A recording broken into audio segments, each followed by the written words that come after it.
اللهم صل على محمد وعلى آل محمد كما صليت على إبراهيم وعلى آل إبراهيم إنك حميد مجيد. السلام عليكم ورحمة الله وبركاته.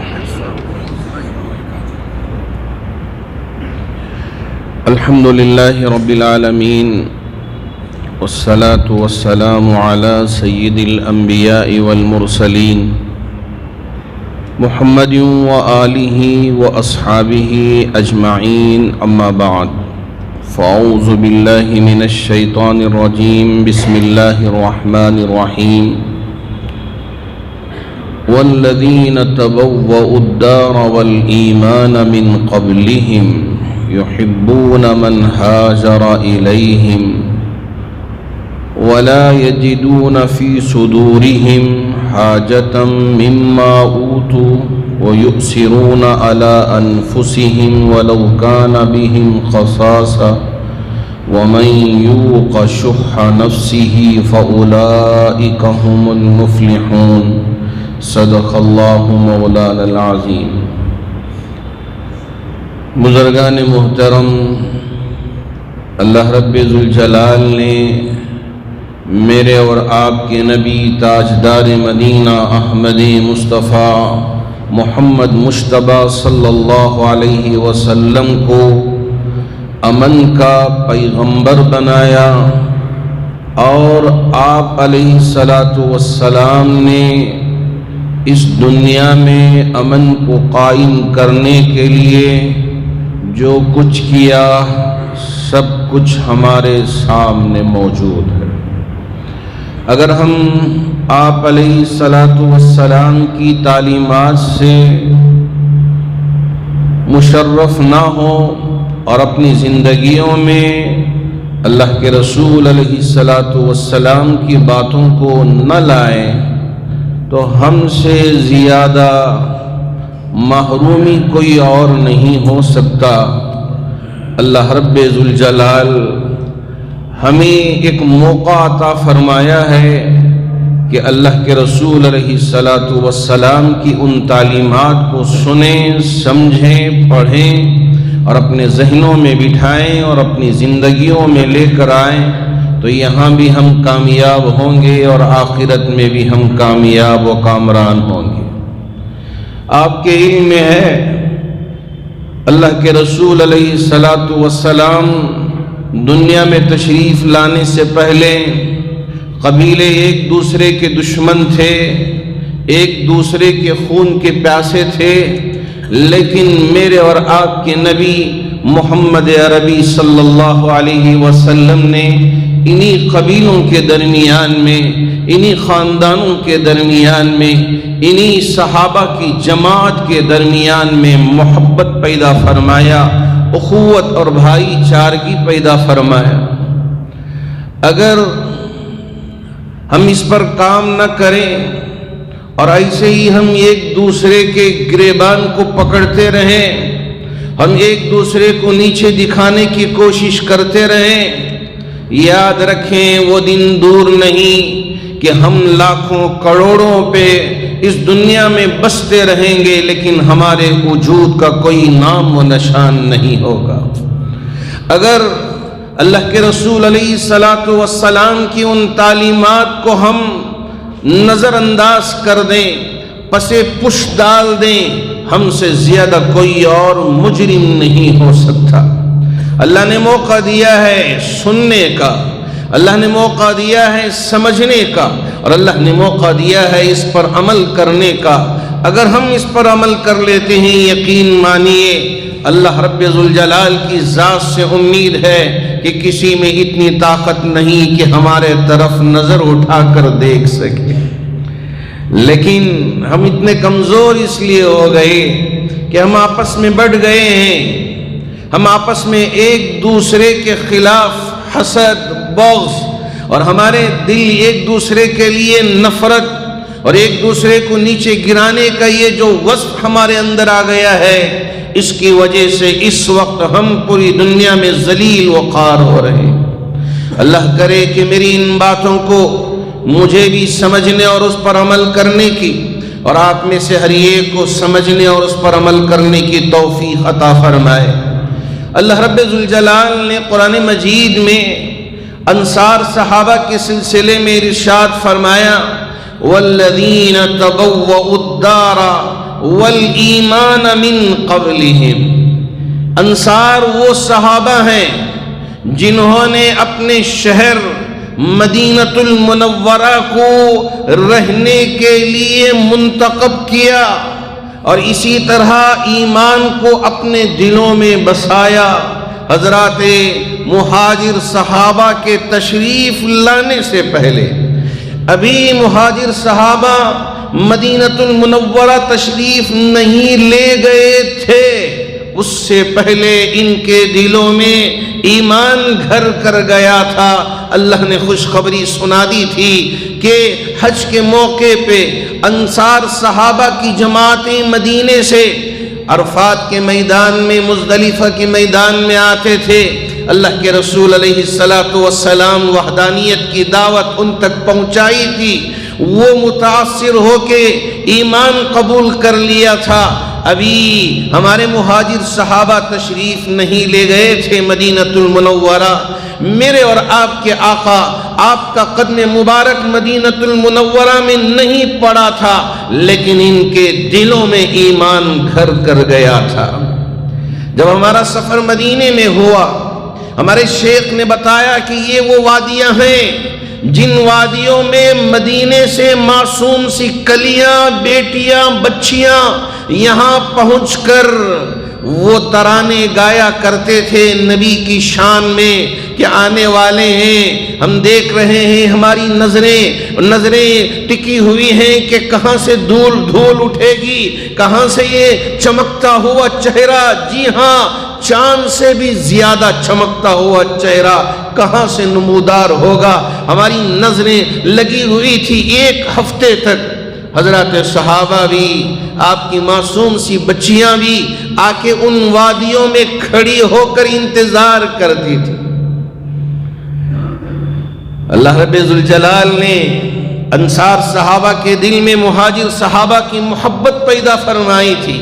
والذین تبوؤوا الدار والایمان من قبلہم یحبون من ہاجر الیہم، انہوں نے محبت کی، اپنے دل میں بسایا ان لوگوں کو جنہوں نے ہجرت کر کے مکہ المنورہ سے مدینۃ المنورہ میں تشریف لے آئے۔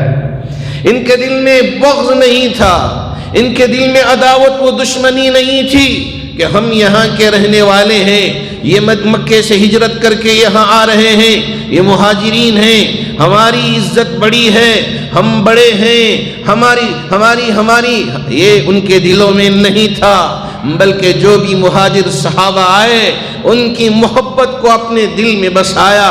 میرے رب نے اس بات کی بشارت سنائی، یحبون من ہاجر الیہم ولا یجدون فی صدورہم، اپنے دل میں ذرہ برابر بھی، ایک نقطے کے برابر بھی، ایک ذرے کے برابر بھی حسد آنے نہیں دیا۔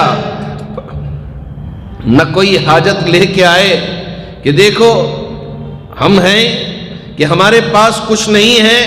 اللہ کے رسول علیہ السلام یہ مکے سے ہجرت کرنے والوں کے لیے زیادہ دے رہے ہیں، اس لیے کہ آقا صلی اللہ علیہ وسلم ایک مرتبہ ذرا مال مہاجر صحابہ میں تقسیم کر دیا زیادہ، اس لیے کہ وہ زیادہ ضرورت مند تھے۔ اسی کی طرف اشارہ کرتے ہوئے رب نے فرمایا وَلَا يَجِدُونَ فِي صُدُورِهِمْ حَاجَةً مِّمَّا أُوتُوا، یہ مہاجر صحابہ ان کو جو کچھ دیا گیا اس کی وجہ سے ان کے دل میں ذرہ برابر بھی حسرت پیدا نہیں ہوئی، حسد پیدا نہیں ہوا، دشمنی اناد نہیں آئی، ان کے دل پاک تھے۔ وَيُؤْثِرُونَ عَلَىٰ أَنفُسِهِمْ وَلَوْ كَانَ بِهِمْ خَصَاصَةٌ، اللہ رب ذوالجلال نے اس بات کی بھی خوشخبری سنا دی تھی کہ یہ اپنے آپ پر دوسروں کو ترجیح دینے والے، اگرچہ کہ خود کی حالت پتلی ہو، وَلَوْ كَانَ بِهِمْ خَصَاصَةٌ، خود کی حالت پتلی ہو۔ ارے میرے بھائیو، میرے مسلمان بھائیوں، یہ ذرا سمجھ کے جائیں، سن کے جائیں۔ رب نے فرمایا کہ انصار صحابہ کی خصوصیت یہ تھی کہ ان کی حالت پتلی ہونے کے باوجود اپنے آپ پر دوسروں کو ترجیح دیتے تھے۔ ہاں وہ حضرت عبد الرحمن بن عوف مکے سے ہجرت کر کے مدینہ المنورہ تشریف لے آئے تھے۔ اللہ کے رسول علیہ السلام نے مواخات پیدا فرمائی تھی ایک انصار صحابی کے ساتھ۔ وہ ساتھ لے کے گئے عبد الرحمن بن عوف رضی اللہ تعالی عنہ کو، بٹھایا گھر میں، کہا میرے 2 باغ ہیں، 2 بیویاں ہیں، وہاں جائیداد، یہاں زمین، ساری چیزوں کو سامنے رکھ دیا، یہ درہم ہے، یہ دنانیر ہیں، یہ ساری چیزیں ہیں، ہم تقسیم کرتے ہیں اس لیے کہ میرے نبی نے آپ کو میرا بھائی بنایا ہے۔ ہم تقسیم کرتے ہیں کہ میری 2 بیویوں میں سے جو پسند آئے اسے آپ کہیں میں اپنے نکاح سے آزاد کر دیتا ہوں، آپ اس سے نکاح کر لیں۔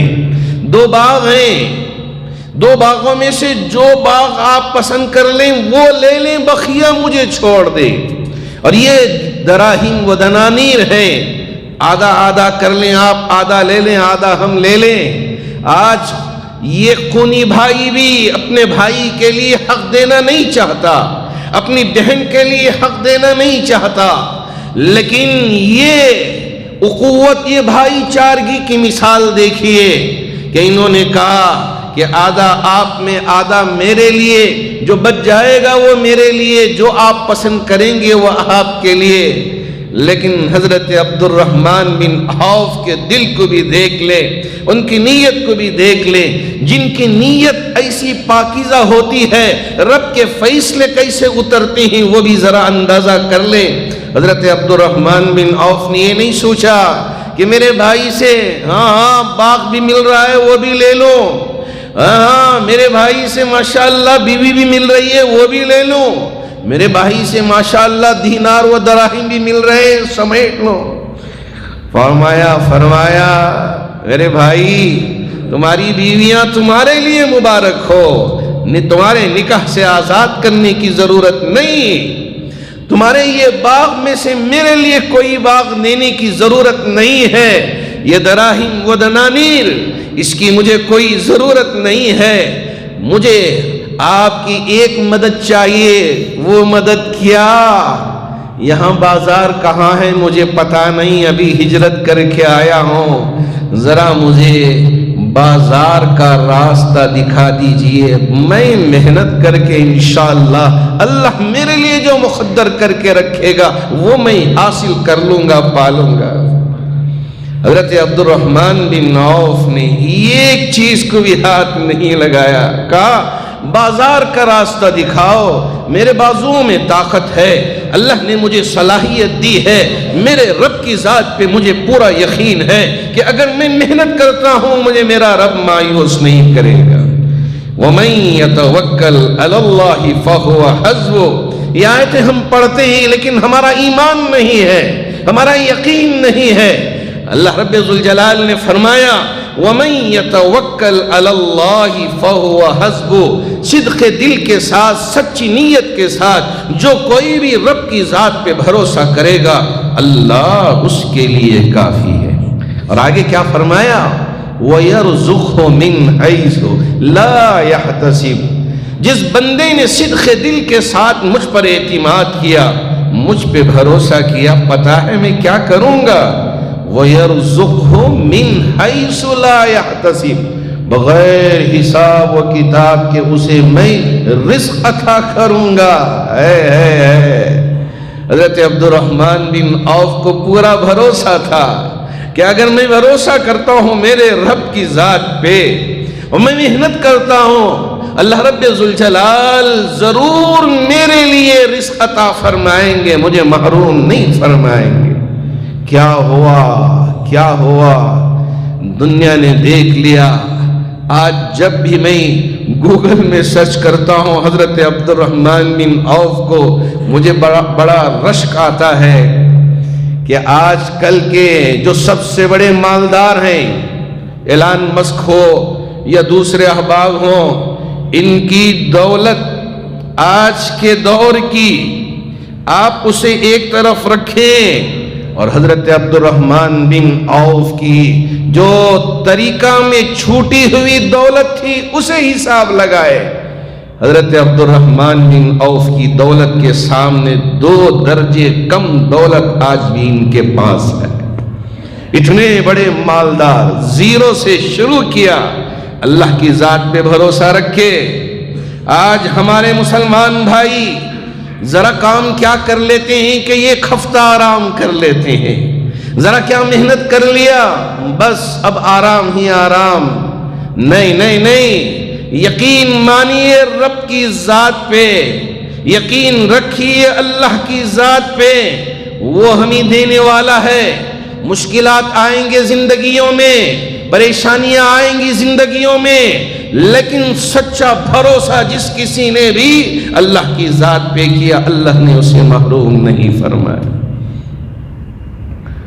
وَيُؤْثِرُونَ عَلَىٰ أَنفُسِهِمْ وَلَوْ كَانَ بِهِمْ خَصَاصَةٌ۔ جی ہاں، اسی لیے حضرت عثمان غنی ایک مرتبہ جیش اسرہ مشہور ہے، جیش لشکر کو کہتے ہیں، اسرہ تنگی کو کہتے ہیں، اس کا نام ہی رکھ دیا گیا جیش اسرہ، یعنی تنگی، مشکل، پریشانیوں میں نکلنے والا یہ لشکر ہے جیش اسرہ۔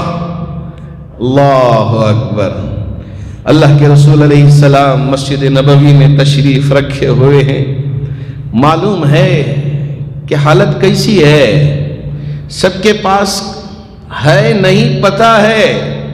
اللہ کی ذات پہ بھروسہ کرتے ہوئے اللہ کے رسول علیہ السلام نے اعلان فرمایا یہ جیش اسرہ نکلنے والا ہے، اس کی مدد کے لیے کون آگے آئے گا؟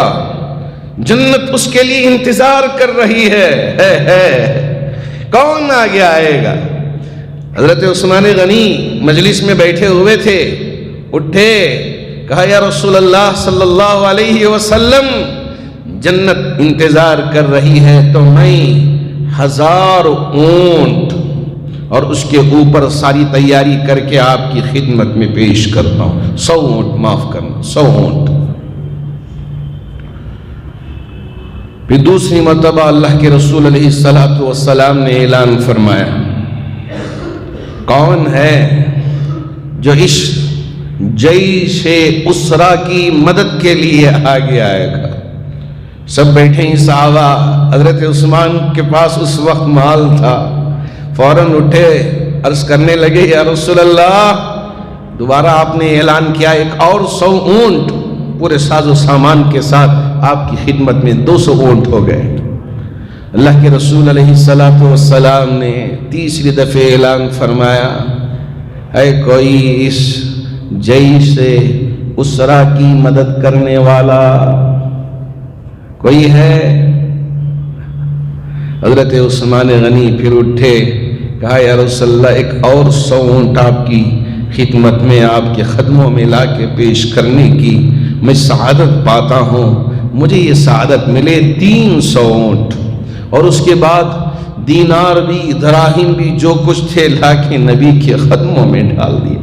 کہا کہ اس وقت امت کے لیے ضرورت ہے، میں رکھ کے کیا کروں؟ یا رسول اللہ یہ آپ ہی کا ہے، اسے آپ استعمال کریں۔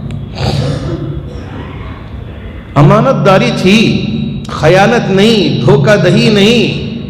آج کل کے زمانے میں امانت ختم، خیانت عام۔ اللہ رب ذوالجلال نے برکتوں کو اٹھا دیا، اس کی وجہ سے بہت ساری چیزیں، بہت ساری پریشانیاں عام ہوتی جا رہی ہیں۔ مجھے شرم آتی ہے کہتے ہوئے کہ بہت سارے ایسی مساجد کہ مسجد کے تقدس کو پامال کرتے ہوئے مسجدوں میں اب لڑائی جھگڑے شروع ہو چکی۔ کس کے لیے؟ کہ مسجد کی دولت کو، بیت المال کی امانتوں کو اپنا مال سمجھ کر اسے استعمال کرنے کے لیے، عہدوں کو پانے کے لیے، نعوذ باللہ من ذالک مسجدوں میں کھڑے ہو کے زور زور سے لڑائی جھگڑے، یہ سن کر میرے کان پک گئے ہیں کہ ایک مسجد کی بات ہوتی تو مجھے تعجب ہوتا، لیکن افسوس کی بات ہے کئی ایک مساجد سے اس طرح کی باتیں آ رہی ہیں کہ یہاں بھی کمیٹیوں میں جھگڑے، وہاں بھی کمیٹیوں میں جھگڑے، یہاں مسجد میں جمعے کی نماز بھی بہت مشکل سے ہوئی، صرف عربی خطبہ اور نماز پڑھ کے وہ بھی لڑائی جھگڑوں میں، شور شرابے میں، پھر جیسے ہی ہوئی 4-5 بجے تک لڑائی جھگڑے مسلسل چلتے رہے کہ ہمیں چاہیے ہمیں چاہیے۔ کیا ہو گیا ہے امت کے ان افراد کو؟ اللہ کے رسول علیہ الصلوۃ والسلام نے محبت پیدا فرمائی کہ حضرات صحابہ نے جو انصار تھے اپنے آپ پر دوسروں کو ترجیح دی۔ اللہ رب ذوالجلال نے اسی لیے ان صحابہ کے شان میں یہ فرمایا کہ رضی اللہ عنہم ورضوا عنہ۔ حضرت ابو بکر صدیق رضی اللہ تعالیٰ عنہ ٹاٹ کا لباس اور گنڈیوں کی جگہ میں کی کر کے کانٹے لگا کے نبی کی بارگاہ میں پہنچے تھے۔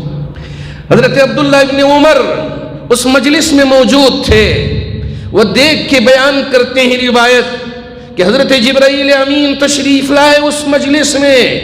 اللہ کے رسول علیہ الصلوۃ والسلام سے عرض کیا، یا رسول اللہ رب ذوالجلال نے آپ کے اس یار غار اور اس دوست حضرت ابو بکر کی خدمت میں سلام پیش فرمایا ہے۔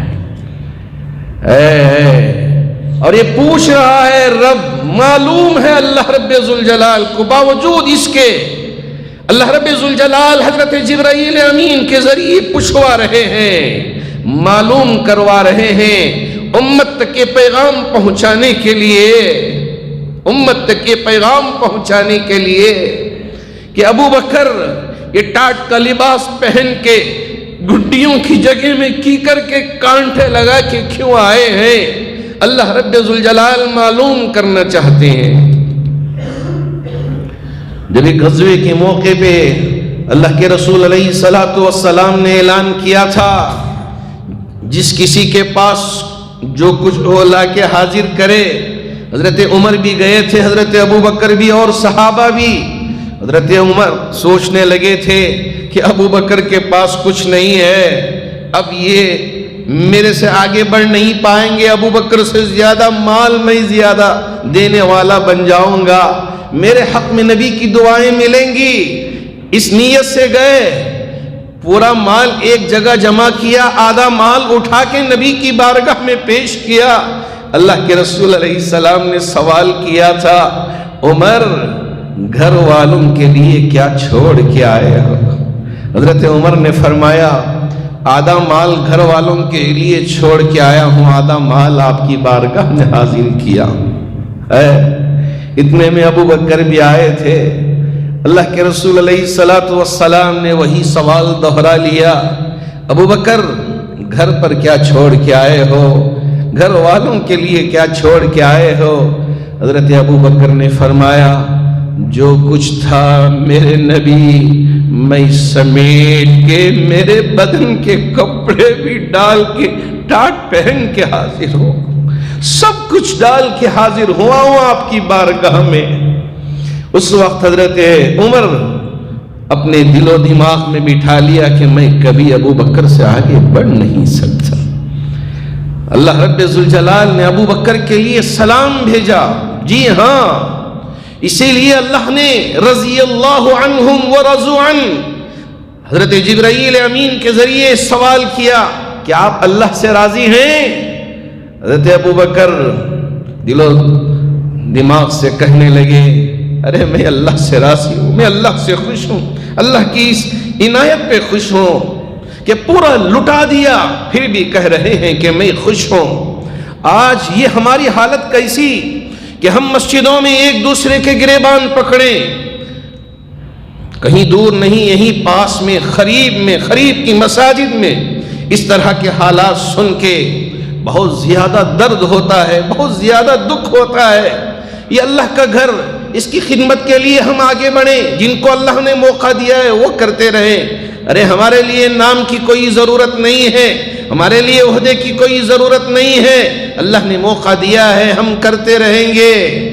بس اللہ ہمارے اس عمل کو قبول کر لے، یہی ہمارے پاس ضروری ہے۔ کوئی عہدہ ملے نہ ملے، کوئی ہماری واہ واہ کرے نہ کرے، کوئی ہمیں عزت دے نہ دے، لیکن میری رب کی بارگاہ میں منظور نظر ہو جاؤں، اس کی بارگاہ سے میں دھتکارا نہ جاؤں، یہ دل میں ارادہ آ جائے، ہم کامیاب و کامران ہو جائیں گے۔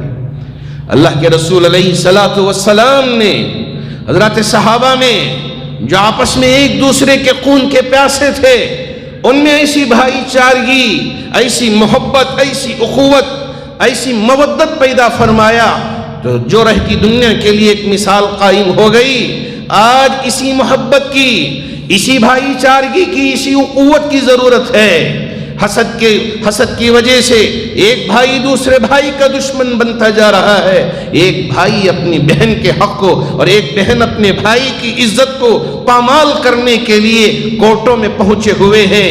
مجھے بڑی شرم آتی ہے جب ہمارے یہ انسپیکٹرز آ کے اور ہمارے یہ ایس پی ڈی سی پیز آ کے عرض کرتے ہیں کہ آپ کی قوم کے بہت سارے افراد اسٹیشن میں پہنچ کے اپنے مقدمات لے کے آتے ہیں، کیوں آپ مساجد میں اس طرح کا انتظام نہیں کرتے؟ اگر کوئی کمی بیشی ہو جائے آپ ہی اس مسئلے کا حل کر لیں۔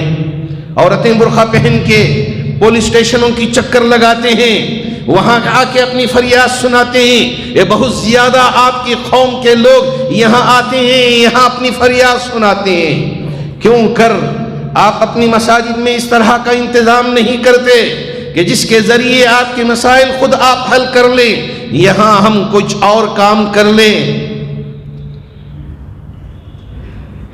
مجھے بڑی شرم آتی ہے، میری نظریں نیچی جھک جاتی ہیں جب اس طرح کی باتیں یہ مجھ سے کرتے ہیں۔ کیا کہیں کیا کریں؟ ہمارے لوگ نہ کسی کو بڑا ماننے کے لیے تیار ہیں، نہ کسی کی بات کو سننے کے لیے تیار ہیں۔ کب تک ہم اس طرح بٹے رہیں گے؟ کب تک ہم ایک دوسرے کے گریبان کو پکڑ کر نیچے گرانے کی کوشش کرتے رہیں گے؟ یاد رکھیں کہ اگر ہم نے اسے نیچے گرایا، ایک اور تیار ہو جائے گا ہمیں نیچے گرانے کے لیے۔ اگر ہماری طاقت بنے گی، ہماری محبت، ہماری قوت بنے گی، جیسے میرے رب نے حضرات صحابہ کو چمکایا، نبی کی امت کو بھی اسی طرح چمکا دے گا۔ آج وقت کی اہم ترین ضرورت ہے کہ ہم اپنے آپ کو بنائیں، اپنے آپ کو سنواریں۔ جی ہاں، حضرت سعد کالے کروٹے تھے، اسلام قبول کیا تھا، کئی ایک کے گھروں میں رشتہ بھیجا تھا کہ میں آپ کی بیٹی سے نکاح کرنا چاہتا ہوں۔ ان کے چہرے کو دیکھ کر باپ نے اپنی بیٹی کا رشتہ دینے سے انکار کر دیا۔ کئی ایک کے گھروں میں حضرت سعد کا رشتہ نہیں ہوا۔ مایوس ہو کے چہرہ لٹکا کے نبی کی بارگاہ میں آئے، عرض کرنے لگے، یا رسول اللہ، میری نکاح کی عمر ہو گئی ہے، میرے جذبات ہیں، میرے خواہشات ہیں، میں اسے اپنے آپ کو کنٹرول کرنے کے لیے نکاح کرنے کی کوشش کر رہا ہوں۔ کوئی باپ اپنی بیٹی کو میرے ساتھ نکاح میں دینے کے لیے تیار نہیں ہے۔ میری صورت، میرے وجہ اور میرے اس یہ چہرے کو دیکھ کر کوئی باپ اپنی بیٹی کو دینے کے لیے تیار نہیں ہے۔ اللہ کے رسول علیہ السلام نے حضرت سعد کی اس پریشانی کو دیکھ کے رحم آ گیا، کہا سعد پریشان نہ ہو، جاؤ عمر بن وہب ان کے پاس جاؤ، ان کی بیٹی کے سلسلے میں کہو کہ نبی نے تمہاری بیٹی کے ساتھ آپ کا رشتہ طے کیا ہے، جاؤ کہو۔ حضرت سعد گئے خوشی خوشی، عمر بن وہب رضی اللہ عنہ سے ملاقات کی، کہا اللہ کے رسول علیہ السلام نے آپ کی بیٹی کے ساتھ میرا رشتہ طے کیا ہے۔ حضرت عمر سعد کو دیکھنے لگے، ابھی مسلمان ہوئے تھے، غصے میں آ گئے، کہا یہ کالا کلوٹا میری بیٹی کے ساتھ رشتہ چلو گھر سے میرے گھر سے باہر نکلو، دھتکار دیا۔ بیٹی اندر سے سن رہی تھی، کہا ابا کیا کیا آپ نے؟ بلاؤ سعد کو، اس لیے کہ نبی نے رشتہ طے کیا ہے، اگر ہماری آخرت بننی ہے تو ہم اس پر عمل کریں۔ نبی نے رشتہ طے کر دیا، مجھے کوئی اعتراض نہیں ہے، آپ میرا رشتہ ان کے ساتھ کر دیں، نبی نے طے کر دیا ہے۔ حضرت عمر کو احساس ہوا مجھ سے چوک ہو گئی، لیکن وہ مایوس ہو کے نکل گئے تھے نبی کی بارگاہ میں، کہہ دیا تھا پورا واقعہ، ماجرہ سنا دیا تھا۔ حضرت عمر گئے، اللہ کے رسول علیہ السلام نے حضرت عمر کو دیکھتے ہوئے کہا میرے طے کیے گئے رشتے کو آپ نے دھتکار دیا۔ حضرت عمر نے فرمایا سعد کو میں نے کبھی نہیں دیکھا، میں سوچنے لگا کہ یہ اپنے طرف سے کچھ آپ کی طرف نسبت کر کے بات نہیں کر رہا، اس لیے میں غصے میں آ گیا، اس کے لیے بھگا دیا۔ یا رسول اللہ آپ نے جو طے کیا ہے مجھے منظور ہے، میں اپنی بیٹی کا رشتہ اس کے ساتھ کر دیا، میں جنت بنانا چاہتا ہوں، آپ کے حکم کو توڑنا نہیں چاہتا۔ حضرت سعد مہر کے لیے اور کچھ نکاح کے لیے اور کچھ تحائف خریدنے کے لیے بازار گئے، اعلان ہوا کہ اللہ کے رسول علیہ السلام غزوے کے لیے نکل رہے ہیں، جو بھی ہو تیار ہو جاؤ۔ تحفے تحائف خریدنے کے لیے بازار میں آئے، کانوں میں اعلان پڑا، ساری چیزوں کو بھول گئے، گھوڑا خرید لیا، اوزار خرید لیا، نبی علیہ السلام کے ساتھ پہنچ گئے میدان کارزار میں، دشمنوں سے لڑتے ہوئے شہید ہو گئے۔ اللہ کے رسول علیہ السلام نے فرمایا سعد میں نے تو نکاح یہاں کیا تھا تمہارا، لیکن اللہ نے تمہارا نکاح تو حوروں کے ساتھ کر دیا ہے۔ اللہ رب ذوالجلال نے یہ اسلام کو ایسے ہی ہمیں پہنچایا نہیں، قربانیوں کے بعد حضرات صحابہ کی وہ محبت، وہ اخوت کے بعد یہ ایمان، یہ اسلام ہم تک پہنچا ہے۔ اسے ہم ایسے ہی نیچے گرانے کے لیے نہ چھوڑیں، بلکہ ہر بھائی چاہے وہ کالا کلوٹا ہو، گورا ہو، جیسا بھی ہو، اس کا چہرہ جیسا بھی ہو، اگر ایمان والا ہو تو اس سے محبت کریں۔ اور اس سے بڑھ کر میرے نبی نے انسانیت کا درس دیا ہے۔ جی ہاں، جس کسی بھی مذہب کے ماننے والے کیوں نہ ہو، وہ اگر تمہارے ساتھ بھائی چارگی کے ساتھ رہتے ہیں، اللہ کے رسول علیہ السلام نے فرمایا یہ ایک قدم آگے آئیں تو 10 قدم تم آگے بڑھ کر ان کی مدد کرو، ان کا ساتھ دو۔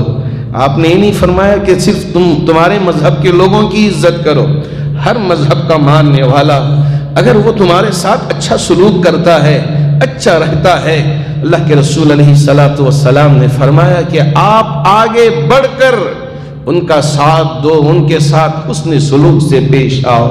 انسانیت کا درس میرے نبی نے دیا ہے۔ جی ہاں، آج اسے اپنانے کی ضرورت ہے۔ اللہ کرے کہ اللہ رب ذوالجلال یہ جو انسانیت پہ آنچ آئی ہے، انسانیت داغدار ہوتی جا رہی ہے اور انسانیت ختم ہوتی جا رہی ہے، اللہ انسانیت کے اس تسبیح کے رشتے کو اتنا مضبوط کر دے جیسے جب تک دانے تسبیح میں جڑے رہیں گے وہ مضبوط رہے گی، جیسے ہی وہ تار کٹ جائے گی تسبیح کے دانے بکھر جائیں گے، ان کی وہ طاقت ختم ہو جائے گی۔ اسی طرح ہم بھی اگر ٹوٹ جائیں گے ہماری طاقت بکھر جائے گی، ہمیں کوئی پوچھنے والا نہیں جب تک تسبیح کے اس دھاگے میں وہ دانے جڑے رہیں گے، اس کی عزت ہے۔ اسی طرح ہماری عزت بھی اس وقت ہے جب ہم ایک دوسرے کے ساتھ سنکل کی طرح جڑے رہیں گے، ہماری طاقت ہے، ہماری عزت ہے۔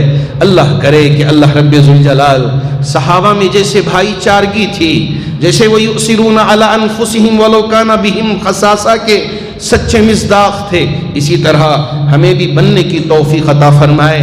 آخری آیت کے حصے میں اللہ نے فرمایا وَمَن یُوقَ شُحَّ نَفْسِهِ وَمَن یُوقَ شُحَّ، اپنا نفس چاہتا ہے کہ غلط کاموں کی طرف جائیں، اپنا نفس چاہتا ہے کہ اسراف کریں، اپنے نفس کے ان چیزوں سے اپنے آپ کو بچا لیا.